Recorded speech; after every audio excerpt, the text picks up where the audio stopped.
नमस्कार दोस्तों, स्वागत है आप सभी लोगों का फिर से एक नए वीडियो में। तो दोस्तों क्लास 9th की ज्योग्राफी की एनसीईआरटी की सीरीज चल रही थी, जिसमें से हमने पहला चैप्टर कंप्लीट कर लिया है। सेकंड चैप्टर में भी दोस्तों हमने हिमालय तक अच्छे से पढ़ लिया है, हिमालय का निर्माण कैसे हुआ दोस्तों। जो दोस्तों हमने ये भी पढ़ा, जो अभी जो 7 महाद्वीप हैं, ये पहले एक महाद्वीप थे जिनका नाम पेंजिया था, फिर ये 2 भाग में विभक्त हुआ। हालांकि ये अलग अलग भूगर्भीय कालों में हुआ है ना, जो कि हम लोग इंटर में पढ़ेंगे। इस तरह से दोस्तों हमने हिमालय के बारे में भी पढ़ लिया था कि हिमालय की जो सबसे उत्तरी उत्तरी जो भाग है हिमालय का, वो दोस्तों है हिमाद्री, या जिसे हम लोग आंतरिक हिमालय कहते हैं या महान हिमालय कहते हैं। फिर दोस्तों हिमाद्री के दक्षिण में दोस्तों कौन सा हिमालय है, ये भी हमने पढ़ा था, निम्न हिमालय, या जिसे हम लोग हिमाचल हिमालय कहते हैं। और दोस्तों जो सबसे दक्षिणी भाग है हिमालय का, उसे हम लोग दोस्तों शिवालिक के नाम से जानते हैं। तो आज दोस्तों हम लोग पढ़ेंगे उत्तरी मैदान के बारे में, और आज ये जो चैप्टर है वो कंप्लीट हो जाएगा। ठीक, चूँकि दोस्तों ये थोड़ा सा टॉपिक बड़ा था, तो इसे हमें 2 पार्ट में बनाना पड़ा। पहला पार्ट आपको हमारे इस चैनल में विजिट करके मिल जाएगा, कल ही वो वीडियो पड़ा है ना। आज हम लोग स्टार्ट करेंगे उत्तर के मैदान से। तो दोस्तों उत्तर के मैदान में हमने ये पढ़ लिया था, क्या हमने समझा था उत्तर के मैदान में, कि दोस्तों ये यूरेशियन प्लेट से जब दोस्तों क्या टकराई, यूरेशियन प्लेट से जब अपनी इंडियन की प्लेट टकराई, तो यहाँ बन गया हिमालय। क्यों? क्योंकि दोस्तों यूरेशियन प्लेट से जो दोस्तों नदियाँ निकल रही थी, तो ये जो दोस्तों जो बीच में टेथी सागर था, यहाँ पर अच्छा खासा अवसाद जमा कर दिया था। तो जैसे दोस्तों इंडियन प्लेट टकराई किससे, यूरेशियन प्लेट से, तो ये अवसाद ऊपर उठ गया, और ऊपर उठ के मतलब कि वलन की प्रक्रिया हुई, और वलन की प्रक्रिया से ये बन गया दोस्तों हिमालय। लेकिन दोस्तों हुआ क्या, हिमालय बनने के बाद ही, हिमालय बनने के बाद दोस्तों यहाँ पर ये जो दोस्तों इंडियन प्लेट का जो उत्तरी हिस्सा था, यहाँ एक उबड़ खाबड़ भूमि बन गई। ठीक, उबड़ खाबड़ द्रोणी टाइप की बन गई। तो दोस्तों हुआ क्या, अब जब हिमालय से जो नदियाँ निकल रही थी, तो ये हिमालय को काट कर या हिमालय को अपरदित कर कर अपने साथ भारी मात्रा में अवसाद लाकर यहाँ पर जमा कर रही थी। और यहाँ पर दोस्तों मध्य उच्च भूमि थी, प्रायद्वीपीय पठार के ऊपर थोड़ा सा, है ना। तो यहाँ से दोस्तों जैसे केन, बेतवा, ये सब नदी निकलकर भी भारी मात्रा में अवसाद यहाँ पर इकट्ठा कर रही थी। तो दोस्तों ये जो द्रोणी टाइप की थी, उबड़ खाबड़ जो एरिया था दोस्तों, जो भूमि थी, वो बन गया अब प्लेन। ठीक, और प्लेन को ही हिंदी में क्या कहते हैं दोस्तों, मैदान कहते हैं। ऐसे बना हमारा उत्तर भारत का विशाल मैदान। ठीक, तो अब चलते हैं कि एनसीईआरटी क्या कह रहा है ये समझते हैं। उत्तरी मैदान 3 प्रमुख नदी प्रणालियों सिंधु गंगा एवं ब्रह्मपुत्र तथा इनकी सहायक नदियों से बना है। ठीक, तो दोस्तों देखिए यहाँ पर हम लोग समझ लेते हैं। तो दोस्तों देखिए यहाँ पर हम लोग देखते हैं आगे। यहाँ पर दोस्तों क्या है, एक मिनट कहाँ गया, इस साइड दोस्तों है, इस साइड दोस्तों क्या है, यहाँ पर सिंधु नदी तंत्र का मैदान है, यहाँ से दोस्तों क्या है, गंगा का मैदान है, और इस साइड दोस्तों ब्रह्मपुत्र नदी का जो है वो मैदान है, जो कि अभी हम लोग आगे डिस्कस करते हैं। ठीक, देखिए दोस्तों अब आगे कह रहा है इसमें, एक मिनट, हाँ उत्तरी मैदान के बारे में पढ़ रहे थे, ये देखिए अब आगे कह रहा है इसमें, उत्तरी मैदान 3 प्रमुख नदी प्रणालियों, ठीक, 3 प्रमुख नदी प्रणालियों दोस्तों सिंधु गंगा एवं ब्रह्मपुत्र तथा इनकी सहायक नदियों से बना है। यह मैदान जलोढ़ मृदा से बना है।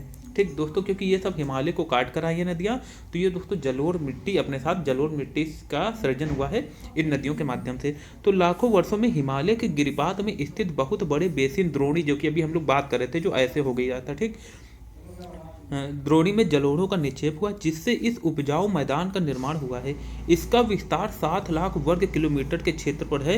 यह मैदान लगभग 2400 किलोमीटर लंबा एवं 200, देखिए हमने हिमालय भी पढ़ा था कितना लंबा है, 2400 किलोमीटर, और हिमालय से नदियाँ निकल रही हैं, तो सिंपल से सिंपल सी बात है, जो मैदान है वो भी 2400 किलोमीटर ही होंगे। ठीक, लंबी एवं 240 से 300, ठीक, 240 से 320 किलोमीटर चौड़ा है। ठीक, यह सघन जनसंख्या वाला भौगोलिक क्षेत्र है। तो दोस्तों हमने पहले भी बात की है, जो हिमालय मतलब कि जो नदियों द्वारा बनाया जाता है मैदान, उसकी जो मिट्टी होती है काफ़ी उपजाऊ होती है, तो वहाँ पर कृषि के लिए काफ़ी अच्छा क्षेत्र माना जाता है। प्लेन होता है तो परिवहन की दृष्टि से भी अच्छा रहता है। नदियों के द्वारा बना हुआ है, तो दोस्तों नदी से अच्छा खासा जल मिलता है सिंचाई के लिए, हर एक चीज़ के लिए।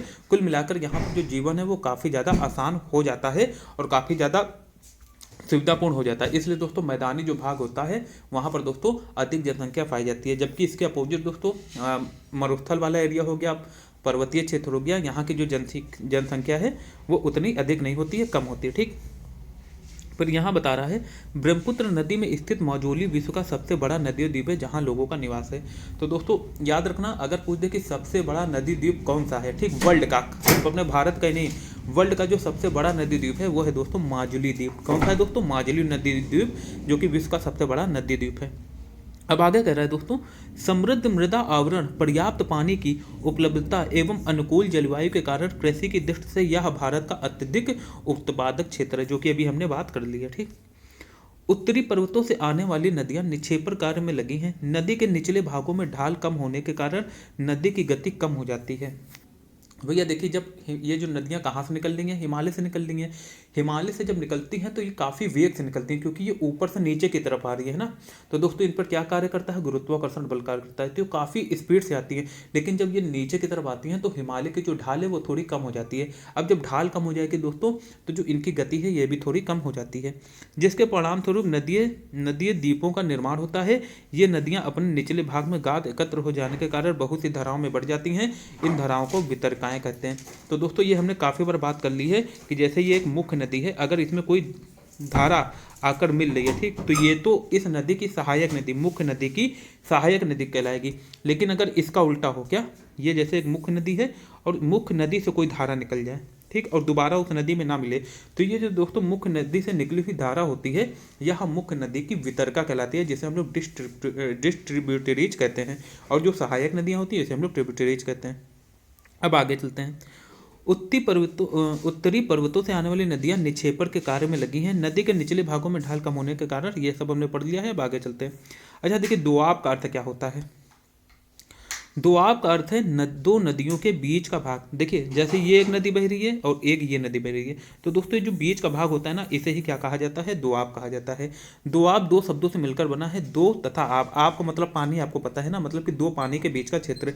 इसी प्रकार पंजाब भी दो शब्दों से मिलकर पड़ा है। पंज का अर्थ है पांच तथा आप का अर्थ है पानी। अच्छा, पंजाब का नाम पंजाब क्यों बना? क्योंकि दोस्तों जो पंजाब वाला क्षेत्र है वो दोस्तों यहाँ पर 5 नदियाँ बहती थी, ठीक, सिंधु, झेलम, चिनाब, रावी, सतलज। तो दोस्तों इन 5 नदियों के कारण इसका जो नाम है वो पंजाब पड़ा, ठीक, याद रखना। उत्तरी मैदान को मोटे तौर पर 3 वर्गों में विभाजित किया गया है। उत्तरी मैदान के पश्चिमी भाग को पंजाब का मैदान कहा जाता है, ठीक, याद रखना आप लोग। उत्तरी मैदान को मोटे तौर पर 3 उपवर्गों में विभाजित किया गया है। उत्तरी मैदान के पश्चिमी भाग को पंजाब का मैदान कहते हैं, ठीक, जिसे हम लोग सिंधु नदी का भी मैदान कहते हैं, या दोस्तों हम लोग इसको सिंधु नदी तंत्र का मैदान कहते हैं, या पंजाब का मैदान भी कह दिया जाता है। सिंधु तथा इसकी सहायक नदियों के द्वारा बनाए गए इस मैदान का बहुत बड़ा भाग पाकिस्तान में स्थित है ना दोस्तों। जैसा कि आप लोग यहाँ पर देख सकते हैं, ये देखिए, ये जो इसका जो बहुत बड़ा भाग है ये कहाँ पर है दोस्तों? पाकिस्तान में स्थित है, ठीक, सिंधु द्वारा जो बनाया गया नदी तंत्र है। और थोड़ा सा भाग जो है अपने इंडिया में भी है। अब आगे दोस्तों कह रहा है, सिंधु तथा इसकी सहायक नदियां झेलम। अच्छा देखिए, यहाँ से ये भी याद रखना, अगर क्वेश्चन आ जाए कि सिंधु नदी की सहायक नदी कौन कौन सी है, तो दोस्तों झेलम, चिनाब, रावी, ब्यास तथा सतलज जो हैं वो हिमालय से निकलते हैं। और ये सिंधु नदी की दोस्तों क्या है? सहायक नदियाँ, ठीक। मैदान के इस भाग में दोआबों की संख्या बहुत अधिक है। दोआब मतलब दोस्तों इतनी सारी नदी निकल रही है, एक तो ऐसे निकल रही है, ठीक, ऐसे, तो दोस्तों बीच में जो है काफ़ी ज़्यादा दोआब बन रहे हैं, ठीक, मतलब 2 नदियों के बीच का क्षेत्र आप यहाँ पर देख सकते हैं खुद ही। अभी हम आपको दिखाते हैं, ये देखिए दोस्तों, यहाँ पर देखिए बीच में दोआब बनना है, यहाँ बनना है, यहाँ, मतलब कि यहाँ पर जो है दोआबों की संख्या जो है वो काफ़ी ज़्यादा है, ठीक। तो अगर पूछ दे कि किस नदी तंत्र में दोआबों की संख्या सबसे अधिक है, तो दोस्तों याद रखना सिंधु नदी तंत्र, ठीक। अब आगे दोस्तों कह रहा है, गंगा के मैदान का विस्तार घग्गर तथा तीस्ता नदियों के बीच है। यह उत्तरी भारत के, देखिए जो गंगा नदी है ये यहाँ पर घग्गर से लेके दोस्तों ब्रह्मपुत्र, मतलब कि असम के साइड में दोस्तों तीस्ता तक जो है वो गंगा नदी का विस्तार है, ठीक, याद रखिएगा आप लोग। उत्तर भारत के राज्यों हरियाणा, दिल्ली, उत्तर प्रदेश, बिहार, झारखंड के कुछ भाग तथा पश्चिम बंगाल में फैला है। ब्रह्मपुत्र का मैदान इसके पश्चिम विशेषकर असम में स्थित है, ठीक। उत्तरी मैदानों की व्याख्या समानता इसके उच्चावाचों में बिना किसी विविधता वाले समतल स्थल के रूप में की जाती है। यह सही नहीं है, ठीक, क्या करा? उत्तरी मैदानों की व्याख्या समानता इसके उच्चावचों में बिना किसी विविधता वाले समतल स्थल के रूप में की जाती है, यह सही नहीं है। इन विस्तृत मैदानों की भौगोलिक आकृतियों में भी विविधता है। आकृति भिन्नता के आधार पर उत्तरी मैदानों को 4 भागों में बांटा गया है।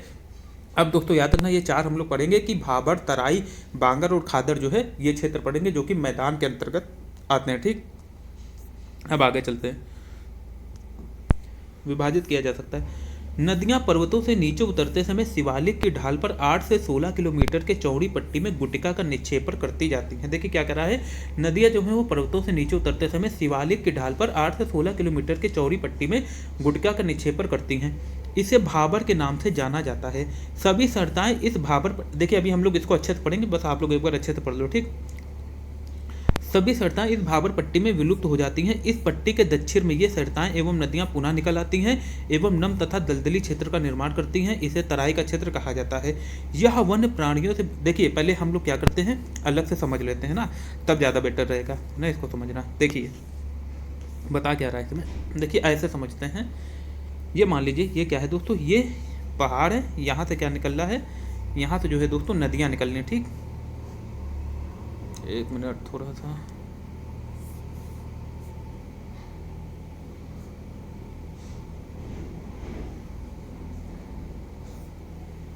देखिए कैसे समझना। मान लीजिए यहाँ से जो है दोस्तों नदियाँ निकल रही हैं। अब नदियाँ क्या करती हैं दोस्तों, नदियाँ क्या करती हैं, अपने साथ मोटे मोटे मतलब कि कंकर बजरी टाइप की लाती हैं, और बहुत ज़्यादा नहीं, मान लीजिए कि इतने बड़े बड़े हैं जो वो कंकर रहते हैं, है ना, मतलब कि छोटे छोटे पत्थर के टाइप के, एक फुटबॉल टाइप का हम लोग समझ लेते हैं, जैसे जैसा फुटबॉल का आकार होता है उतने बड़े बड़े पत्थर लाती है। अब सिंपल सी बात है, आप लोग क्या करोगे, बड़ी मतलब कि जो भारी चीज़ होंगी उसको जो है नदियाँ पहले मतलब कि गिरा देंगी, है ना, पहले गिरा देंगी, और जो हल्की मिट्टी होगी, महीन कण होंगे, उसको और दूर तक बहा ले जाएंगी।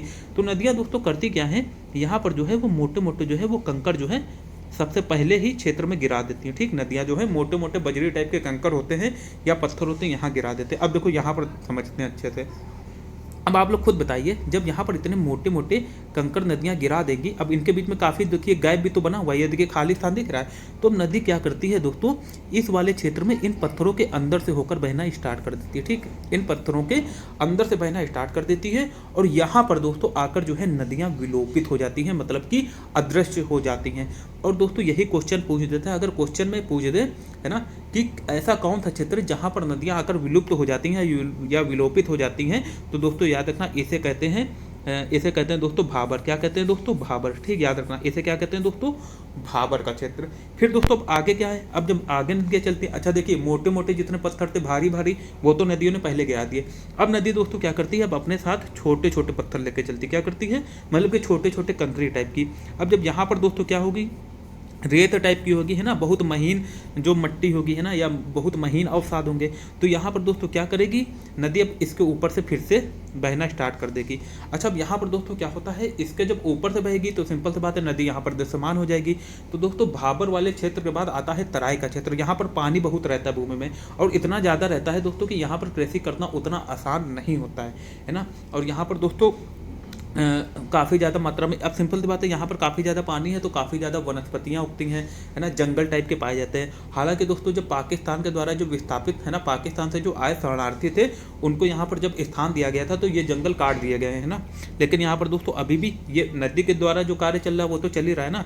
तो यहाँ पर दोस्तों तराई का क्षेत्र पाया जाता है, और यहाँ पर दोस्तों पानी अधिक रहता है ना, और यहाँ पर दोस्तों बीमारियाँ भी जो है वो काफ़ी ज़्यादा पाई जाती हैं। ठीक, तो मतलब कि कुल मिला के यहाँ पर जो रहने की दृष्टि से उतना ज़्यादा अच्छा स्थान नहीं माना जाता ये।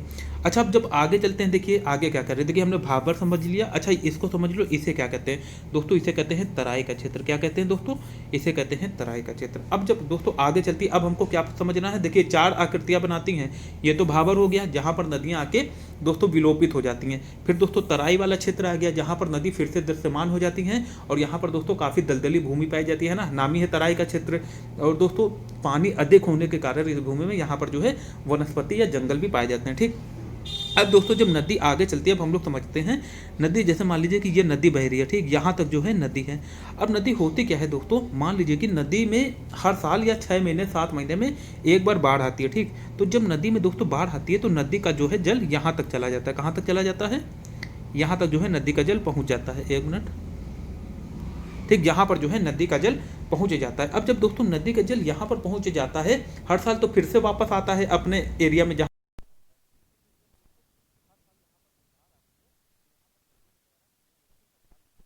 डाली जाती है हर साल या 6 महीने में, जिस अकॉर्डिंग बाढ़ आती है, मतलब कि जल्दी जल्दी बाढ़ आती है, साल 2 साल या हर 6 महीने में बाढ़ आया करती है। तो यहाँ पर दोस्तों नई मृदा का सृजन होता रहता है। क्योंकि यहाँ पर नई मृदा बनती है तो हम लोग इस क्षेत्र को दोस्तों क्या कहा जाता है, इस क्षेत्र को दोस्तों कहा जाता है खादर। क्या कहा जाता है दोस्तों, खादर, या हम लोग इसे ये भी कह सकते हैं नए बाढ़ के मैदान। क्या कहा जाएगा, नए बाढ़ के मैदान। लेकिन मान लीजिए कभी काफ़ी ज़्यादा फ्लड आ गई, नदी में बहुत ज़्यादा बाढ़ आ गई, तो जो नदी है यहाँ तक पहुँच जाती है। ठीक, नदी का जो पानी है वो यहाँ तक पहुँच जाता है। कहीं कहीं पर देखिए दोस्तों जो है मान लीजिए 8-10 साल या 15 साल में नदी में काफ़ी ज़्यादा बाढ़ आ जाती है। मान लीजिए कुछ भूकंपीय गतिविधि होगी या कुछ भी हो गया ऐसा कि दोस्तों जो नदी का पानी है वो काफ़ी दूर तक चला गया है ना, काफ़ी दूर तक बाढ़ आई। हालांकि काफ़ी दिन में होता है, लगभग 8-10 साल या 6-7 साल हम लोग मान सकते हैं। तो दोस्तों यहाँ पर बाढ़ जो है काफ़ी दिन में आती है, तो यहाँ की मृदा पुरानी हो जाती है। इसलिए दोस्तों ये वाला जो क्षेत्र होता है इसे हम लोग कहते हैं पुराने बाढ़ के मैदान, या इसे हम लोग कह देते हैं दोस्तों बांगर। क्या कह देते हैं दोस्तों, बांगर मिट्टी। तो दोस्तों देखिए ये जो नए बाढ़ के मैदान होते हैं ये बना होता है खादर मिट्टी से, और जो दोस्तों पुराने बाढ़ के मैदान होते हैं ये बना रहता है बांगर मिट्टी से। तो अब देखिए आई थिंक आप चीज़ें समझ चुके हैं। अब हम लोग चलते हैं एनसीईआरटी में, एनसीईआरटी क्या कह रही है। ठीक,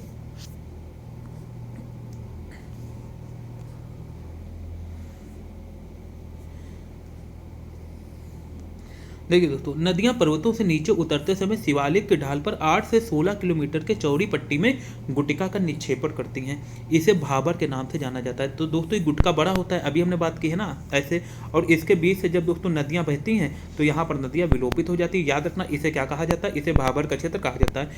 यह सभी संरचनाएं इस भाबर पट्टी में विलुप्त हो जाती है। दोस्तों याद रखना क्या कहा जाता है, भाबर।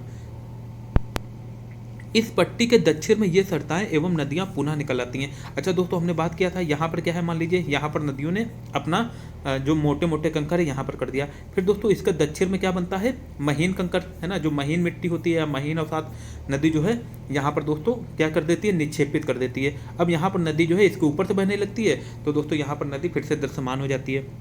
एवं नम तथा, देखिए यहाँ क्या कर रहा है, इस पट्टी के दक्षिण में ये सरताएं एवं नदियां पुनः निकल आती हैं एवं नम एवं दलदली क्षेत्र का निर्माण करती हैं, जिसे तराई का क्षेत्र कहा जाता है।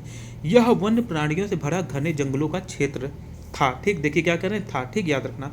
बंटवारे के बाद पाकिस्तान से आए शरणार्थियों को कृषि योग्य भूमि उपलब्ध कराने के लिए इस जंगल को काटा जा चुका है। इस क्षेत्र के दुधवा राष्ट्रीय पार्क की स्थिति ज्ञात कीजिए, है ना, जो कि अभी है ना आप लोग ज्ञात कर सकते हैं मैप के माध्यम से। उत्तरी मैदान का सबसे विशालतम भाग पुराने जलोढ़ का बना है। ठीक, उत्तरी मैदान का सबसे जो विशालतम भाग है वो पुराने जलोढ़ का बना है। अभी हमने बात की जैसे क्या कहा जाता है, बांगर कहा जाता है। वे नदियां के बाढ़ वाले मैदान के ऊपर स्थित है या तथा वेदिका जैसे आकृति प्रदर्शित करते हैं। इस भाग को भांगर के नाम से जाना जाता है। इस क्षेत्र की मृदा में चूनेदार निक्षेप पाए जाते हैं, जिसे स्थानीय भाषा में कंकर कहा जाता है। बाढ़ वाले मैदान के नए तथा युवा निक्षेपों को खादर कहा जाता है, जो कि अभी हमने सब कुछ कवर कर लिया है, तो आई थिंक आपको कोई दिक्कत नहीं हो रही होगी। इनका लगभग प्रत्येक वर्ष पुनर्निर्माण होता है, इसलिए उपजाऊ होते हैं तथा गहन खेती के लिए आदर्श होते हैं, है ना। जो दोस्तों खादर वाला क्षेत्र होता है यहाँ की मिट्टी काफ़ी ज़्यादा उपजाऊ होती है। अब देखिए हम लोग बात करेंगे प्रायद्वीपीय पठार की। नदियों के द्वारा देखिए क्या क्या बनाया गया दोस्तों, हमने बात कर लिया नदियों के द्वारा कौन कौन सी चीज़ें बनाई गई, आकृतियाँ बनाई गई। एक तो दोस्तों सबसे पहले क्या बनाया गया दोस्तों, हमने पढ़ा दोस्तों जो भाबर का क्षेत्र है, फिर तराई का, फिर खादर और बांगर, है ना, ये सब आकृतियाँ बनाई गई। अब बात करते हैं प्रायद्वीपीय पठार के बारे में। प्रायद्वीपीय पठार के मेज की आकृति वाला स्थल है। प्रायद्वीपीय जो पठार है वह एक मेज की आकृति वाला स्थल है, जो पुराने क्रिस्टलीय आग्नेय तथा रूपांतरित शैलों से बना है। यह गोंडवाना भूमि के टूटने एवं अपवाह के कारण बना तथा यही कारण है कि यह प्राचीनतम भूभाग का एक हिस्सा है। तो दोस्तों ये हमने पहले बात कर ली है कल के लेक्चर में कि दोस्तों जो अपना ये प्रायद्वीपीय भाग है यह गोंडवाना भूमि से अलग हुआ है। अच्छा, जो हिमालय है ये अभी अभी बना है, लगभग 5-6 करोड़ साल पहले ही बना है। ठीक, लेकिन जो ये गोंडवाना भूमि है ना, ये दोस्तों नदियों द्वारा तो बनाया नहीं गया है। ये वाला जो भाग है ये तो गोंडवाना भूमि से अलग हुआ है, जो मतलब कि जो अपना प्रायद्वीपीय भारत वाला भाग है, जो प्रायद्वीपीय पठार है, तो दोस्तों काफ़ी पुराना है। कितना पुराना, जब पृथ्वी का निर्माण हुआ होगा, जब पृथ्वी बनी होगी दोस्तों, तब हम लोग समझ सकते हैं कि ये इतना पुराना जाता है ना, तो इसे काफ़ी ज़्यादा स्थिर भी माना जाता था। इस पठारी भाग में चौड़ी तथा छिछली घाटियाँ, ठीक, इस पठारी भाग में चौड़ी तथा छिछली घाटियों एवं गोलाकार पहाड़ियाँ हैं। इस पठार के 2 भाग हैं, मध्य उच्च भूमि तथा दक्कन का पठार, जो कि अभी हम लोग पढ़ेंगे। ठीक, नर्मदा नदी के उत्तर में प्रायद्वीपीय पठार का वह भाग जो कि मालवा के पठार के अधिकतर भागों में फैला है, उसे मध्य उच्च भूमि के नाम से जाना जाता है। विंध्य श्रृंखला दक्षिण में मध्य उच्चभूमि तथा उत्तर पश्चिम में अरावली से घिरी है। पश्चिम में यह धीरे धीरे राजस्थान के बलुई तथा पथरीले मरुस्थल से मिल जाती है। इस क्षेत्र में बहने वाली नदियां चंबल, सिंधु, बेतवा तथा केन है। ठीक, अच्छा यहाँ पर और बता रहा है केन दक्षिण पश्चिम से उत्तर पूर्वी की तरफ बहती हैं। इस प्रकार वे इस क्षेत्र के ढाल को दर्शाती हैं। मध्य उच्च भूमि, देखिए यहाँ पर एक क्वेश्चन आपको और पता चला है ना, ये बन सकता है कि जो मध्य उच्च भूमि है अपने भारत के, इसकी ढाल किधर है, तो आप लोग याद रखना दक्षिण पश्चिम से। देखिए दोस्तों, जैसे ये अपना भारत है, ठीक, यहाँ पर मान लीजिए ये जो है मध्य उच्च भूमि वाला भाग है, तो दोस्तों यहाँ से नदियाँ जो हैं इस तरह बहती हैं। किस तरह बहती है? इस तरफ, इधर उत्तर पूरब की तरफ बहती हैं और निकलती कहाँ से? दक्षिण पश्चिम से। देखिए ऐसे समझ सकते हैं, एक मिनट, मान लीजिए कि नदी निकल लिया, ठीक, ऐसे निकल ली। अब यहाँ पर हम लोग ऐसे खींच सकते हैं, ठीक। अब सिंपल सी बात है, नदी तो ऐसे इस टाइप से निकल ली है, तो देखिए ये वाला क्या होता है, ये हुआ पश्चिम, ये हुआ दक्षिण। दक्षिण पश्चिम एरिया से किधर की तरफ जा रही है दोस्तों? उत्तर पूरब की तरफ, ठीक। तो याद रखना, जो मध्य उच्च भूमि में नदियाँ निकलती हैं वो किधर की तरफ बहती हैं? उत्तर पूर्व की तरफ। और नदी ही दोस्तों स्लोप बताती हैं, ढाल बताती हैं कि उस भूमि की किधर की तरफ है। तो दोस्तों इस भूमि की ढाल किधर की तरफ है? दक्षिण पश्चिम से उत्तर पूरब की तरफ, ठीक। अब देखिए आगे क्या करा, इस प्रकार से इस क्षेत्र की ढाल को दर्शाती है। मध्य उच्च भूमि पश्चिम में चौड़ी लेकिन पूर्व में संकीर्ण है। जो मध्य उच्च भूमि है दोस्तों वो पश्चिम में, मतलब कि इस साइड जो है वो चौड़ी है, पश्चिम साइड, और दोस्तों जो पूरब है, ठीक, पूरब में थोड़ी संकीर्ण हो जाती है, ठीक। इस पठार के पूर्वी विस्तार को स्थानीय रूप से बुंदेलखंड तथा बघेलखंड के नाम से जाना जाता है। दोस्तों देखिए यहाँ पर मालवा का पठार है, यहाँ पर दोस्तों बुंदेलखंड है, और यहाँ पर दोस्तों बघेलखंड है, और इधर पर दोस्तों क्या है, यहाँ पर दोस्तों हम लोग पढ़ेंगे दोस्तों, अब एक मिनट, एक मिनट, यहाँ पर दोस्तों क्या है, यहाँ मालवा का पठार है, यहाँ बुंदेलखंड का है, और यहाँ पर दोस्तों बघेलखंड का जो है पठार है। अब यहाँ पर देखिए हम लोग देखते हैं, एक मिनट ध्यान नहीं आ रहा, हाँ छोटा नागपुर का पठार, ठीक, इस साइड जो है दोस्तों वो छोटा नागपुर का पठार है, ठीक, याद रखिएगा। अब आगे देखिए दोस्तों क्या कह रहा है, इसके और पूरब के विस्तार को दामोदर नदी द्वारा अपवाहित छोटा नागपुर का पठार दर्शाता है ना, ये जो कि अभी हमने बात की। दक्षिण का पठार एक त्रिभुजाकार भूभाग है। अच्छा देखिए यहाँ पर है, यहाँ पर क्या है दोस्तों, दक्षिण का पठार है, ठीक, जो कि यहाँ तक फैला, उत्तर पूर्वी भारत तक फैला हुआ है, ठीक। अच्छा ये देखिए कैसा है, ये आपको त्रिभुजाकार लग रहा है, तो यही बता रहा है दक्षिण का जो पठार है वह एक त्रिभुजाकार भूभाग है जो नर्मदा नदी के दक्षिण में स्थित है। देखिए अभी हम लोग सब कुछ मैप में समझेंगे, बस आपको बने रहना लास्ट तक। उत्तर में इसके चौड़े आधार पर सतपुरा की श्रृंखला है, जबकि महादेव, कैमूर की पहाड़ी तथा मैकाल श्रृंखला इसके पूर्वी विस्तार है। भारत के भौतिक मानचित्र पर इन पहाड़ियों एवं श्रृंखलाओं की स्थिति को ज्ञात करें।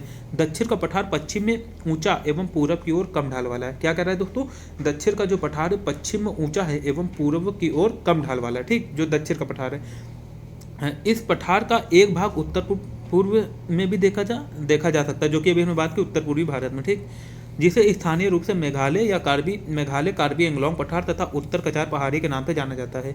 यह एक भ्रंश के द्वारा छोटा नागपुर पठार से अलग हो गया है। पश्चिम से पूर्व की ओर तीन महत्वपूर्ण श्रृंखलाएं गारो, खासी तथा जयंतियां हैं, ठीक। दक्षिण के पठार के पूर्वी एवं पश्चिमी सिरे पर क्रमशः पूर्वी तथा पश्चिमी घाट स्थित है। पश्चिमी घाट पश्चिमी तट के समानांतर स्थित है, वे सतत हैं तथा इन्हें केवल दर्रों के द्वारा ही पार किया जा सकता है। भारत के भौतिक मानचित्र में थाल घाट, भोर घाट तथा पाल घाट की स्थिति ज्ञात करें। पश्चिम घाट पूर्वी घाट की अपेक्षा ऊंचे हैं। पूर्वी घाट के 600 मीटर की ऊंचाई, औसत ऊंचाई की तुलना में पश्चिमी घाट की जो ऊंचाई है वो 900 से 1600 मीटर है। दोस्तों इसका एक रीजन ये है कि पूर्वी घाट की तरफ नदियां काफ़ी ज़्यादा बहती है, तो यहाँ पर इतना ज़्यादा अपर्दन हुआ है कि इसकी जो ऊंचाई है उतनी नहीं रहेगी जितनी कि किसकी है दोस्तों, पश्चिमी घाट की, ठीक। पूर्वी घाट का विस्तार महानदी घाटी से दक्षिण में नीलगिरी तक, ठीक, याद रखना, नीलगिरी तक है। पूर्वी घाट का विस्तार सतत नहीं है, ये अभी हम लोग बात करते हैं, ठीक, याद रखना। ये अनियमित है एवं बंगाल की खाड़ी में गिरने वाली नदियों ने इनको काट दिया है। पश्चिमी घाट में पर्वतीय वर्षा होती है, ये भी अभी हम लोग बात करेंगे। यह वर्षा घाट के पश्चिमी ढाल पर आर्द्र हवा के टकराकर ऊपर उठने के कारण होती है। पश्चिमी घाट को विभिन्न स्थानीय नामों से जाना जाता है। पश्चिमी घाट की ऊंचाई उत्तर से दक्षिण की ओर बढ़ती जाती है, ठीक, जो ऊंचाई है वो उत्तर से दक्षिण की ओर बढ़ती जाती है। इस भाग के शिखर ऊंचे हैं, जैसे अनाईमुड़ी। अच्छा तभी दोस्तों जब पश्चिमी घाट में दक्षिण की तरफ काफ़ी ऊंची ऊंची चोटियां पाई जाती हैं, जैसे कि अनाईमुड़ी सबसे लंबी चोटी है 2695 मीटर, तथा डोडा बेटा जो है वो 2633 मीटर। पूर्वी घाट का सबसे ऊंचा शिखर महेंद्रगिरी है। तो देखिए एक क्वेश्चन ये आ जाएगा कि पूर्वी घाट का सबसे ऊंचा जो शिखर है वो कौन है दोस्तों, याद रखना महेंद्रगिरी पर्वत है। जिसकी जो हाइट है वो 1500 मीटर है। पूर्वी घाट के दक्षिण पश्चिम में सेवराय तथा जावेरी की पहाड़ियाँ स्थित हैं। उडगमंडलम, जिसे ऊटी के नाम से जाना जाता है, तथा कोडईकनाल जैसे प्रसिद्ध पहाड़ी नगरों की स्थिति मानचित्र में ज्ञात कीजिए। प्रायद्वीपीय पठार की एक विशेषता यहाँ पाई जाने वाली काली मृदा है, जिसे दक्कन ट्रैप के नाम से जाना जाता है। दोस्तों सब हम लोग समझेंगे, बस आपको बने रहना है, ठीक। इसकी उत्पत्ति ज्वालामुखी से हुई है, इसलिए इसके शैल आग्नेय हैं। वास्तव में इन शैलों का समय के साथ अपरदन हुआ है, जिनसे काली मृदा का निर्माण हुआ है। अरावली की पहाड़ियाँ प्रायद्वीपीय पठार के पश्चिमी एवं उत्तर पश्चिमी किनारे में स्थित हैं। ये बहुत अधिक अपरदित एवं खंडित पहाड़ियाँ हैं, ठीक। जो अरावली पहाड़ियाँ, ये गुजरात से लेकर दिल्ली तक दक्षिण पश्चिम एवं उत्तर पूर्व दिशा में फैली हैं। देखिए समझते हैं हम लोग एक एक चीज़ अच्छे से।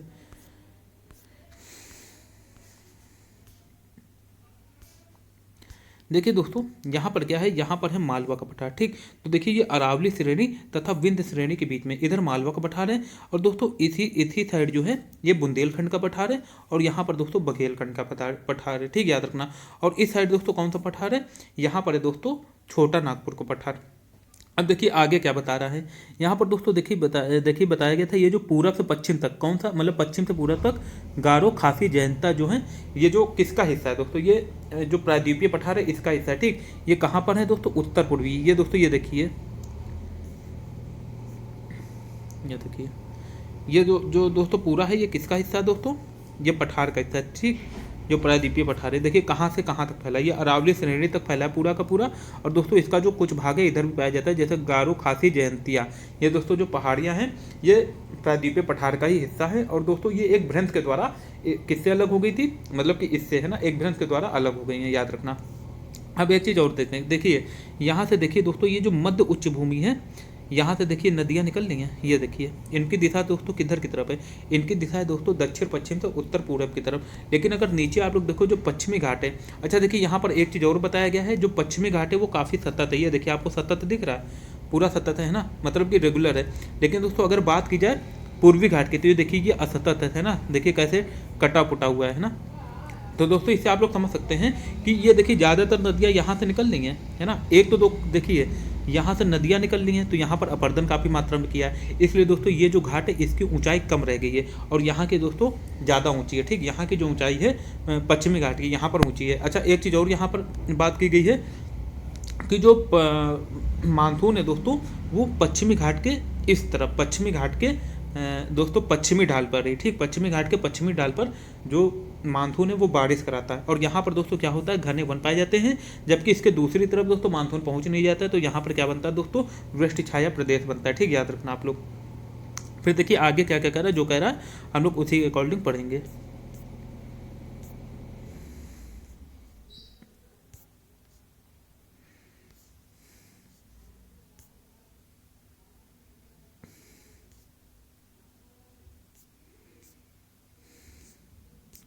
तो दोस्तों देखिए आपको करना क्या है ना, देखिए यहाँ पर हमने समझ लिया है, अब आप लोग करेंगे क्या, ये वाला जब हम वीडियो खत्म कर ले तो दोस्तों एक हम इसके कल MCQ डालेंगे, वो वाला वीडियो जरूर देख लेना है ना, उसमें हम हर एक जो है पॉइंट कवर कर लेंगे, जिससे कि आपको कुछ भी छूटे ना, ठीक। तो अभी जो है हम लोग आगे की तरफ बढ़ते हैं। अब दोस्तों यहाँ बात कर रहा है भारतीय मरुस्थल की। अरावली पहाड़ी के पश्चिमी किनारे पर थार का मरुस्थल स्थित है। यह बालू के देखिए, जैसे ये अपना भारत है, ठीक, ये अपना भारत है। यहाँ पर दोस्तों क्या है, यहाँ पर अरावली पहाड़ी, और यहाँ पर दोस्तों क्या है, थार का मरुस्थल है। और कहा जाता है दोस्तों जो अरावली की पहाड़ियाँ हैं यही जो है थार के मरुस्थल को किस तरफ दोस्तों, पूरब की साइड बढ़ने से रोक रही है ना, वरना अब तक जो है ये थार का मरुस्थल और भी फैल चुका होता।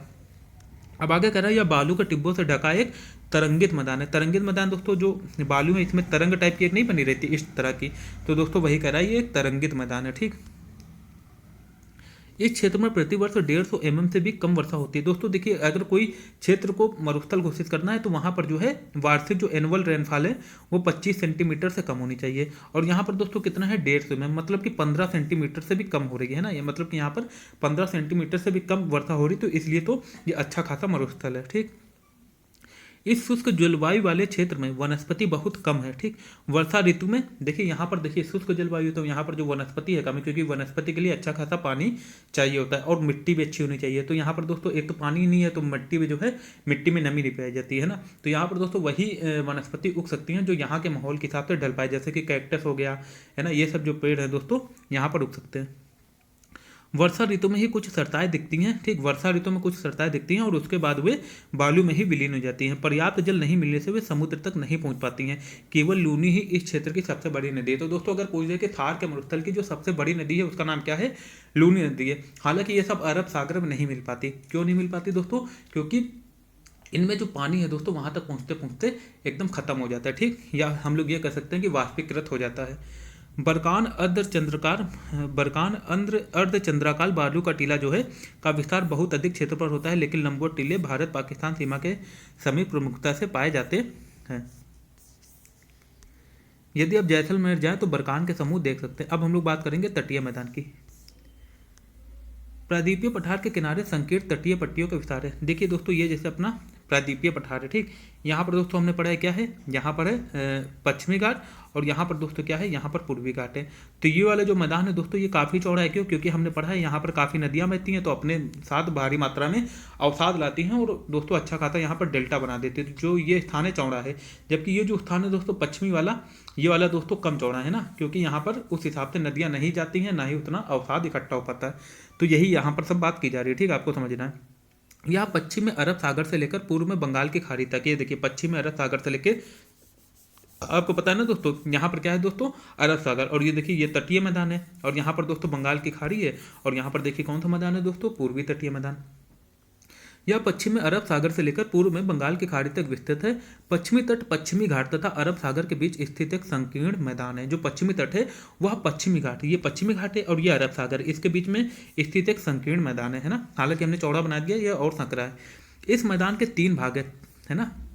देखिए दोस्तों अच्छे से समझते हैं हम लोग, जैसे ये है ना, ये मान लीजिए इसके दोस्तों 3 भाग हैं, ठीक। ये जो सबसे ऊपर वाला भाग है इसको हम लोग कहते हैं दोस्तों कोकर तट, ठीक, याद रखना। तट के उत्तरी भाग को कोकर तट कहते हैं, जो कि मुंबई तथा गोवा वाला है, ठीक, ये वाला, ठीक, ये वाला ऊपर वाला। फिर दोस्तों जो बीच वाला तट है इसे हम लोग कन्नड़ का मैदान कहते हैं। क्या कहते हैं दोस्तों, कन्नड़ तट कहते हैं या कन्नड़ का मैदान कहते हैं। और जो दोस्तों सबसे नीचे वाला भाग है इसे हम लोग मालाबार तट कहते हैं ना, जो कि केरल वाले रीजन में आता है।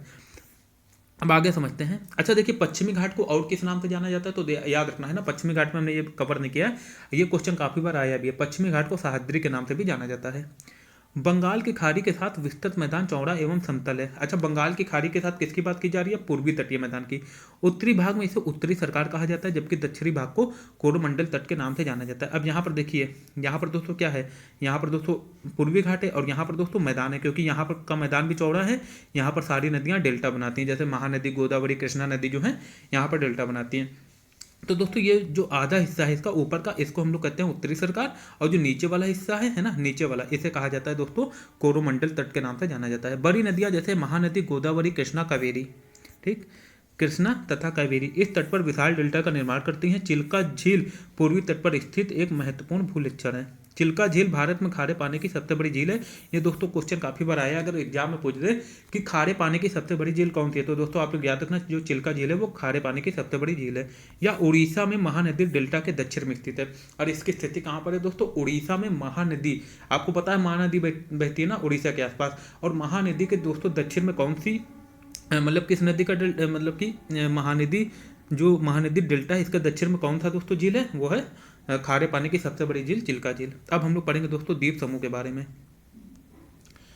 आप पहले ही देख चुके हैं कि भारत का मुख्य स्थल भाग अत्यधिक विशाल है। इसके अतिरिक्त भारत में 2 द्वीपों का भी समूह स्थित है। क्या आप इन द्वीप समूह को पहचान सकते हैं, तो दोस्तों आप सभी को पता है, हमने पढ़ भी लिया कितनी बार, कि जो अंडमान निकोबार और लक्षद्वीप है। केरल के मालाबार तट के पास स्थित लक्षद्वीप की स्थिति को ज्ञात कीजिए।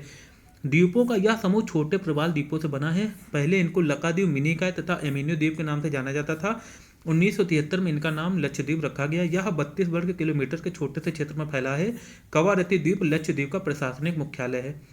तो दोस्तों अगर पूछ दे कि जो लक्षद्वीप की राजधानी क्या है या प्रशासनिक मुख्यालय क्या है, तो दोस्तों याद रखना जो कावारती है वो है। यह द्वीप समूह पर पादप तथा जंतु के बहुत से प्रकार पाए जाते हैं। दोस्तों याद रखना जो लक्षद्वीप की स्थिति है वो दोस्तों विषुवत रेखा के आसपास है, और हमने ये भी पढ़ा है विषुवत रेखा के आसपास काफ़ी ज़्यादा टेम्परेचर पड़ता है, तापमान। अब जहाँ पर तापमान ज़्यादा पड़ेगा दोस्तों वहाँ पर बारिश ज़्यादा होगी, मतलब क्योंकि वहाँ पर वाष्पीकरण ज़्यादा होगा, संघनन होगा, फिर दोस्तों बारिश ज़्यादा होगी दोस्तों, यहाँ पर वनस्पतियाँ ज़्यादा पाई जाएंगी, घने जंगल पाए जाएंगे। अब घने जंगल वनस्पतियाँ ज़्यादा होंगे तो यहाँ पर विविधता भी ज़्यादा पाई जाएगी, है ना, सिंपल सी बात है।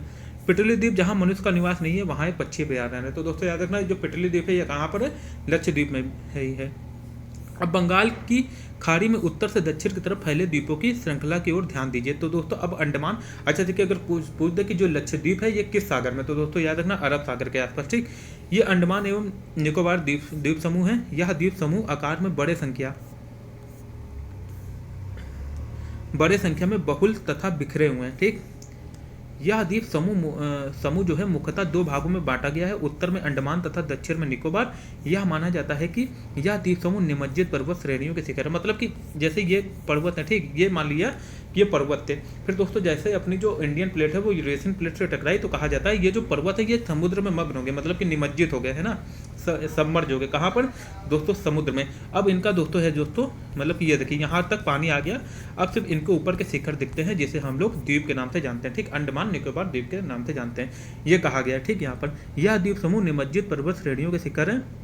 यह द्वीप समूह देश की सुरक्षा के लिए बहुत महत्वपूर्ण है। इन द्वीप समूहों में पाए जाने वाले पादप एवं जंतुओं में बहुत अधिक विविधता है। ये द्वीप विषुवत वृत्त के समीप स्थित है। यहाँ की जलवायु विषुवतीय है तथा यह घने जंगलों से आच्छादित है। अब आगे कहा जा रहा है भारत का एकमात्र सक्रिय ज्वालामुखी अंडमान तथा निकोबार द्वीप समूह के बैरन द्वीप पर स्थित है, ठीक। तो दोस्तों बैरन द्वीप पर एक जो है एकमात्र सक्रिय ज्वालामुखी कहाँ पर स्थित है दोस्तों? अंडमान निकोबार द्वीप समूह के बैरन द्वीप पर। विभिन्न भू आकृतिक विभागों का विस्तृत विवरण प्रत्येक विभाग की विशेषताएं स्पष्ट करता है, परंतु यह स्पष्ट है कि ये विभाग एक दूसरे के पूरक हैं और वे देश की प्राकृतिक संसाधनों में समृद्ध बनाते हैं। तो दोस्तों आजकल जो है वो द्वीप की काफ़ी ज़्यादा वैल्यू बढ़ गई है ना, स्ट्रेटेजिक पॉइंट ऑफ व्यू से, है ना, कूटनीतिक दृष्टि से। उत्तरी पर्वत जल एवं वनों के प्रमुख स्रोत हैं। उत्तरी मैदान देश के अन्य भंडार है, इनसे प्राचीन सभ्यताओं के विकास को आधार मिला। पठारी बाग खनिजों के भंडार है जिनसे देश के औद्योगिकीकरण में विशेष भूमिका निभाई। तटीय क्षेत्र मत्स्य और पोष संबंधी क्रियाकलापों के लिए उपयुक्त स्थान है। इस प्रकार देश की विविध भौतिक आकृतियों भविष्य में विकास के अनेक संभावनाएं प्रदान करती हैं, ठीक। अच्छा यहाँ पर हम लोग प्रवाल के बारे में पढ़ लेते हैं। प्रवाल दोस्तों देखिए यहाँ पर बहुत अच्छी सी डेफिनेशन दी गई है जिसे आप लोग अपने आंसर में क्वेट कर सकते हैं अगर किसी भी मेंस एग्जाम में पूछा जाए। प्रवाल पॉलिप्स से कम समय तक जीवित रहने वाले सूक्ष्म प्राणी हैं, ठीक, कम समय तक जीते हैं, है ना, इन्हें पॉलिप्स भी कहा जाता है, जो कि समूह में रहते हैं, ठीक।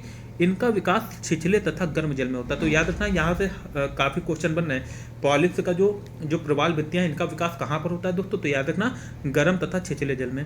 इनसे कैल्शियम कार्बोनेट का स्राव होता है ना। प्रवाल स्राव एवं प्रवाल अस्थियाँ टीले के रूप में निक्षेपित होती हैं। ये मुख्यतः 3 प्रकार के होते हैं: प्रवाल रोधिका, तटीय प्रवाल भित्ति, है ना, तथा प्रवाल वलय द्वीप। ऑस्ट्रेलिया का ग्रेट बैरियर रीफ जो है प्रवाल रोधिका का अच्छा उदाहरण है, ठीक। अच्छा देखिए प्रवाल रोधिका को कहते हैं दोस्तों बैरियर रीफ। देखिए अच्छा ये बनते कहाँ है? मान लीजिए जैसे कि ये कोई तट है, ठीक, ये तट है ना, तो दोस्तों ये तट के इधर बन जाएंगे, ठीक, यहाँ पर जो है बन जाएंगे, है ना, तट के यहाँ पर, मतलब थोड़ा सा पानी छोड़ के यहाँ पर ये द्वीप बन जाएंगे और ये बैरियर का काम करते हैं ना, ये रोधिका का काम करते हैं, मतलब कि जो समुद्र की या किसी भी जल की तरंग आती है तो वो तट को नुकसान ना पहुँचा पाए, इसलिए दोस्तों ये बैरियर का काम करते हैं। इसे दोस्तों कहा जाता है बैरियर रीफ या इसे कहा जाता है दोस्तों प्रवाल रोधिका, है ना। इसका सबसे बड़ा अच्छा उदाहरण कौन सा है दोस्तों? ऑस्ट्रेलिया महाद्वीप के जो दोस्तों पूरब में है कौन? Great barrier reef. तो दोस्तों वो इसी का उदाहरण है, नाम ही क्या है दोस्तों? ग्रेट बैरियर रीफ, है ना। अब दोस्तों आगे कह रहा है है ना, उदाहरण है प्रवाल वाले द्वीप गोलाकार या हार्स आकार वाले रोधिका होते हैं। अच्छा प्रवाल जो वाले द्वीप है दोस्तों ये लक्षद्वीप का उदाहरण है। आगे हम लोग समझते हैं ना क्या कहना चाह रहा है।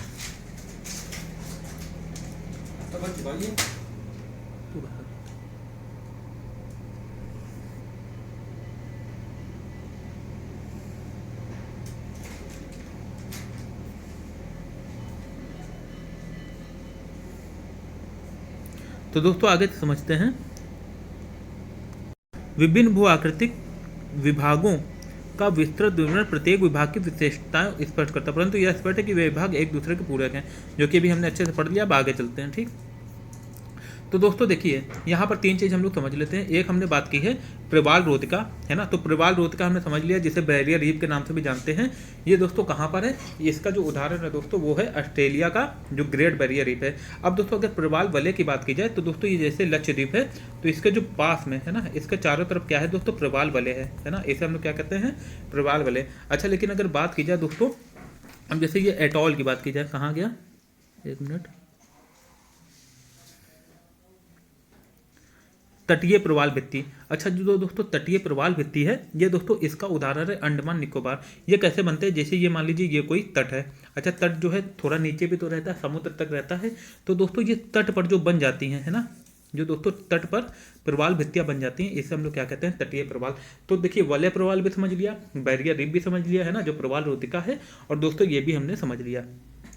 अच्छा अब एक चीज़ और समझिए, है ना। अच्छा ये जो प्रवाल वलय हमने समझा था, जैसे ये दोस्तों क्या है, ये हमारा लक्षद्वीप है, तो इसका चारों ओर जो है ये बना हुआ है, ठीक, क्या बना हुआ है दोस्तों, ये जो जिसे हम लोग कहते हैं दोस्तों प्रवाल वलय। अच्छा एक चीज़ और समझिए अच्छे से कि जो है ये दोस्तों प्रवाल भित्ति बनती कहते हैं। तो अभी देखिए हमने समझा है कि एक सूक्ष्म जीव होते हैं ना, सूक्ष्म जीव होते हैं, और इनका जो जीवन काल होता है बहुत कम होता है। तो दोस्तों ये करते क्या है, अपने साथ कैल्शियम कार्बोनेट इकट्ठा करते जाते हैं। अच्छा मान लीजिए जैसे यहाँ पर इन्होंने क्या किया, यहाँ पर इन्होंने अपने साथ कैल्शियम जो कार्बोनेट है वो इकट्ठा कर दिया। फिर चूंकि इनका दोस्तों जो जीवन काल है वो भी कम होता है, तो इनका जो दोस्तों जीवाश्म होता है, जो इनका जो बॉडी होती है, ये भी यहीं पर आके जम जाती है। और चूंकि दोस्तों ये समूह में रहते हैं, लाखों समूह में रहते हैं ना, तो ये सब काफ़ी मात्रा में ये सारी चीज़ें होती हैं। तो मतलब कि एक हिसाब से ये समझ लीजिए कि एक दूसरे के ऊपर आके जमने लगते हैं। तो दोस्तों इसी हिसाब से क्या बन जाता है ना, प्रवाल भित्तियाँ, मतलब कि एक बहुत बड़ी भूमि टाइप की बन जाती है ना, प्रवाल भित्ति दोस्तों इसे कहा जाता है प्रवाल भित्ति। अब हम लोग चलते हैं दोस्तों क्वेश्चन हल करने की कोशिश करते हैं। कह रहा एक स्थलीय भाग जो तीन ओर से समुद्र से घिरा है क्या कहलाता है। तो दोस्तों हमने काफ़ी बार पढ़ चुके हैं, प्रायद्वीप कहलाता है। जैसे अपना इंडिया है, यहाँ से कहाँ से घिरा है, इधर अरब सागर, इधर बंगाल की खाड़ी, और नीचे हिंद महासागर, इसलिए अपने भारत को क्या कहा जाता है दोस्तों, प्रायद्वीप की संज्ञा दी गई है। फिर भारत के पूर्वी भाग में म्यांमार की सीमा का निर्धारण करने वाले पर्वतों का संयुक्त नाम बताइए। तो दोस्तों जो पूर्वांचल की पहाड़ियाँ, इसे क्या कहा जाता है ना, वहीं पर है, ठीक, याद रखना।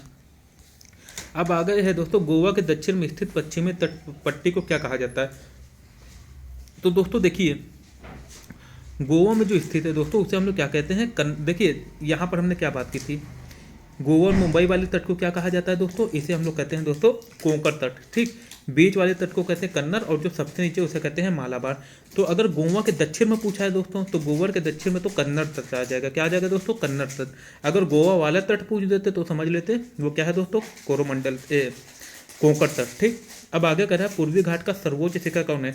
तो हमने दोस्तों पढ़ा है महेंद्रगिरी जो है पर्वत, वो पूर्वी घाट का सर्वोच्च शिखर है। अब भूगर्भीय प्लेटें क्या है, ये भी हमने पढ़ लिया है। आज के कौन से महाद्वीप गोंडवाना लैंड के भाग थे, है ना, तो ये भी दोस्तों हमने पढ़ लिया है। भाबर क्या है दोस्तों, ये भी हमने पढ़ लिया है। भाबर क्या होता है दोस्तों, भाबर वह क्षेत्र होता है जहाँ पर नदी आके विलुप्त हो जाती है ना।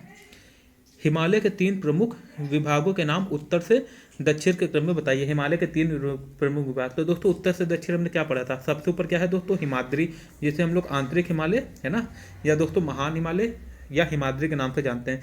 फिर उसके दक्षिण में दोस्तों निम्न हिमालय, या जिसे हम लोग कहते हैं हिमाचल हिमालय। फिर जो सबसे दक्षिण में उसे हम लोग शिवालिक के नाम से जानते हैं। अरावली और विंध्याचल की पहाड़ियों के कौन सा पठार स्थित है। तो दोस्तों ये सब हम लोग मैप में अच्छे से समझ लेंगे, है ना। और दोस्तों इसका जो है आपको एमसीक्यूज मिल जाएगा कल के वीडियो में। बस आपको करना है क्या दोस्तों, अगर नए हो चैनल में तो सब्सक्राइब जरूर कर लीजिएगा। भारत के उन द्वीपों के नाम बताइए जो प्रवाल भित्ति के हैं। तो दोस्तों अंडमान निकोबार और लक्षद्वीप दोनों ही प्रवाल भित्ति के हैं। निम्नलिखित में से अंतर स्पष्ट कीजिए। अपसारी तथा अभिसारी भूगर्भीय प्लेटें। तो दोस्तों अभिसारी में हमने पढ़ा था जब प्लेटें एक दूसरे के पास आए, है ना, और अपसारी में पढ़ा था जब अपसारी में क्या पढ़ा था, जब एक दूसरे से दूर चले जाए, ठीक। बांगर खादर, तो दोस्तों जो पुराने बाढ़ के मैदान होते हैं उसे बांगर कहते हैं, जो नए बाढ़ के मैदान होते हैं उसे खादर कहते हैं। पूर्वी घाट तथा पश्चिमी घाट, ये सब हमने अच्छे से समझ लिया है। अंतर क्या है दोस्तों, पूर्वी घाट कम ऊंचा है ना, और दोस्तों ये असतत है ना, इरेगुलर है, जबकि पश्चिमी घाट जो है काफ़ी ऊंचा है और ये दोस्तों सतत है, ठीक। बताइए हिमालय का निर्माण कैसे हुआ। दोस्तों ये सब हमने अच्छे से पढ़ लिया है। अब आपको करना है क्या है दोस्तों, कल नया चैप्टर स्टार्ट होगा, है ना, 3rd चैप्टर। तो आज के लिए दोस्तों इतना ही, कल फिर मिलेंगे एक नए चैप्टर के साथ। आप लोग अच्छे से पढ़ते रहिए, अपना अच्छे से ख्याल रखिए और फुल मोटिवेटेड रहिए। Thank you so much.